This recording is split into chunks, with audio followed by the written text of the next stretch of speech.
let's at least start the next one, and we're going to continue that next time. Just starting. So the whole halacha number 7, no comment. The Torah sage should neither shout nor shrek while speaking. Okay, like the cattle and the wild beasts. Nor should he raise his voice excessively. Instead, he should speak gently to all people. In addition to the speaking gently, he should take care not to stand at distance, lest his speech appears like the speech of the haughty, like people, like sometimes even in the shul, the guys come and he starts shouting to somebody like through the whole shul. I mean, you want to talk to him, though it's not allowed to talk in the shul, but you're such a guy that you need to talk to that person. So go over to him, like why everybody needs to hear. He should greet all men before they greet him. Okay, so not to wait until, so why you don't greet him because he didn't greet me yesterday. So that's not proper attitude. So that be pleased with him. So all people, like it's absolutely true. All people like friendly people. Are all friendly people always sincere? No, but at least the other people like that. That's also good. He should judge everyone in a good light. Okay. Speak favorably of his fellow man. Never mention anything that is shameful to him. Love peace and pursue it. So it's of course we would need commentary. So okay, but many things that we heard many times from Rabbi, of course, from all of these things. Right? If he sees that his words will be effective and will be given attention, he should speak. If not, he should be keep silent. Right? Meaning, if you can rebuke somebody that something is doing wrong, so if there is a slightest chance that he is going to listen to you, so you must speak up.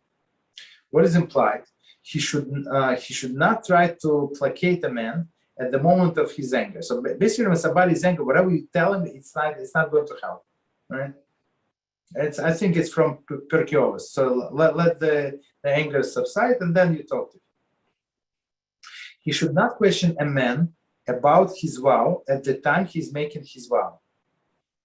Right? It's also from Perkios. Right? But wait until he tranquil of mind and calm. So basically, many people are very emotional. So they make some vow, some statement, but at that time it makes perfect sense to them. But a day later or a few hours later, then understand that it's something wrong. So basically, try to talk to them later, not at that moment. They're not rational at that moment.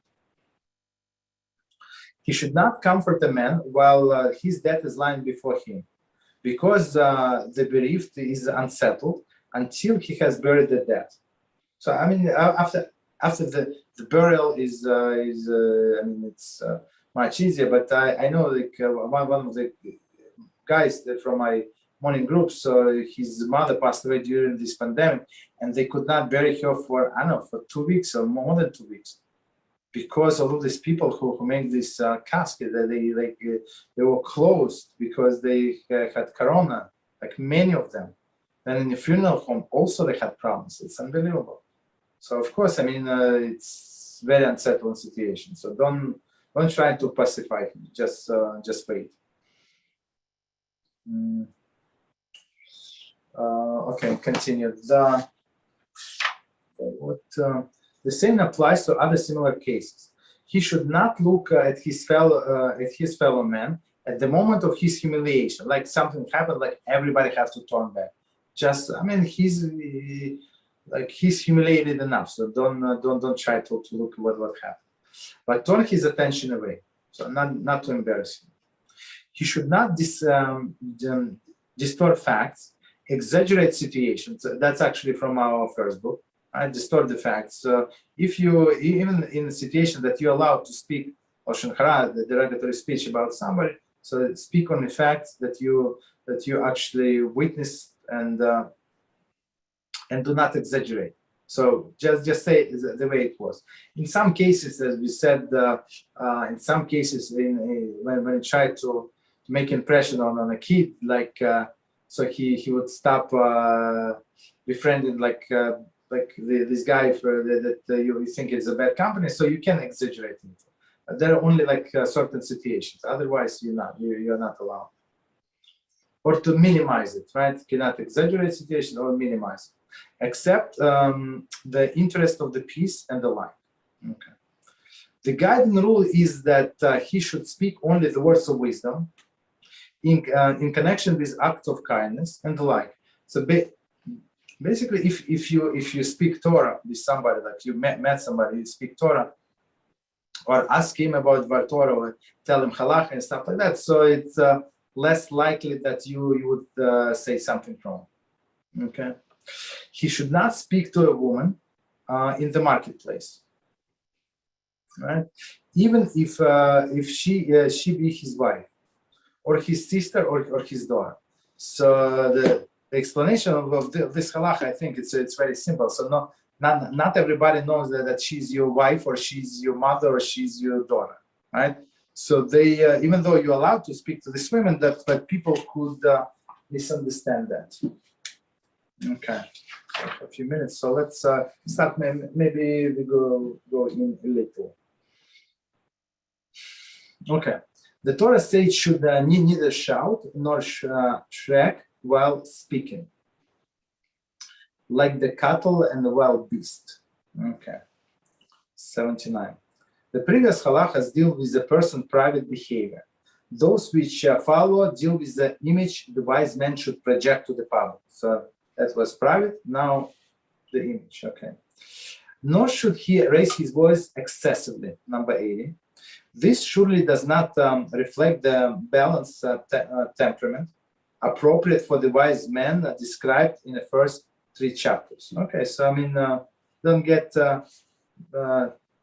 too excited, basically. Instead, he should speak gently to all people. 81, Yoma 86a states, and you shall love God, your Lord. This implies that one should make God beloved by his deeds. He should speak gently to all people so that the people will say him, happy is his father for teaching him Torah. So because they see this person and they like his behavior, the way he speaks, so they fall in love with Torah. That's amazing. It's also Kahelis 9:17, and note our comments in chapter 2, Halachah 5. Okay, continue. In addition to the speaking gently, he should take care not to stand at distance. So as we said, don't shout from the distance. Physical distance is not necessarily what the Rambam is referring to, though it is not ruled out. Rather, it appears that to be criticizing, condescending, standoffish posture. So he does not like, instead of coming next to a person and telling him whatever he needs to tell, he's yelling like from the distance, like who are you that I'm going to come to you and talk to you, like in a condescending manner, basically. 82. Lest his speech appears like a speech of the haughty, meaning from the distance, and thus generate negative feeling. Okay, continue after number 83. He should greet all men before they greet him, so they should be pleased with him. 84. In Avos 4:20, suggest this course of action. Bracha 70a mentioned that among the unique qualities displayed by Rabbi Yochanan ben Zakkai was that he always greeted others first, extending his courtesy even to Gentile in the marketplace. So Gentile in the marketplace, probably not, whatever. So basically simple people. So this great rabbi, leader of our generation, would greet them first.